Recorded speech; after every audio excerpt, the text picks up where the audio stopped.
The thing was, when I came out of the ATS, that was in 1945, would be, wouldn't it? Yeah. I was with the News Chronicle and Star, secretarial. I was only 17, 18 then. And I was enlisted into the ATS and sent straight up to Strathpeffer, and I didn't even know where Strathpeffer was, right the northern part of Scotland.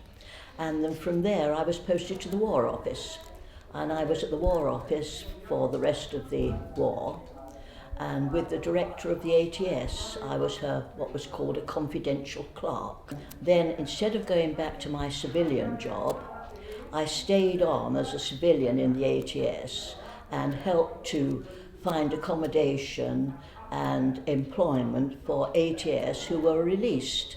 And of course in those days, very difficult to get accommodation, very difficult to get a job. And anyway, I stayed on there for quite a long time until my son was born in 1956. He was 4 and he's just started nursery school, and I thought, well, I can't just stay at home and do nothing. And at that time, in the I think it was in the Kentish Times, there was an advert for part-time boarding out officers. And that was to find accommodation for elderly people and handicapped people living in the borough. And I thoroughly enjoyed that, trying to find accommodation. After a while, there was a need for a deputy because I'd always been involved with housing.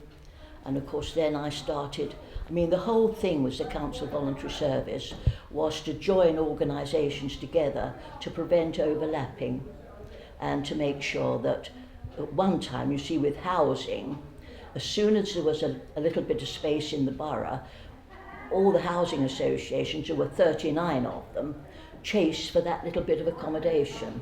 So at that time I set up the Federation of Housing Associations, and that went on for, I can remember, donkey's years. What about when we first had the caravan at Dymchurch? Because we had a caravan. Well, that's when Bertha James, when she died, yes, she left so much money, and we had £50, I think, and we bought a caravan at Dymchurch for families who couldn't afford a holiday. And of course we got them. I remember my husband used to pick up the families and take them down to Dymchurch, and they'd stay there. And then that was lovely. They had a lovely time, didn't they, Pat? Yes. So you were constantly fundraising as well as... We had to. Yes. That's the way we managed. I remember when I was first taken on, it was partly voluntary, but you got your money for petrol, and that was the money from the shops.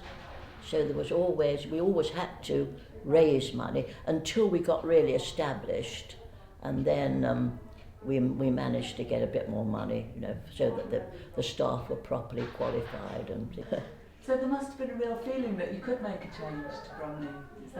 Did you feel that your volunteering was producing change in Bromley? Well, I don't know whether we felt that. We just felt when a need came up, we would have to meet it. There was no question about that.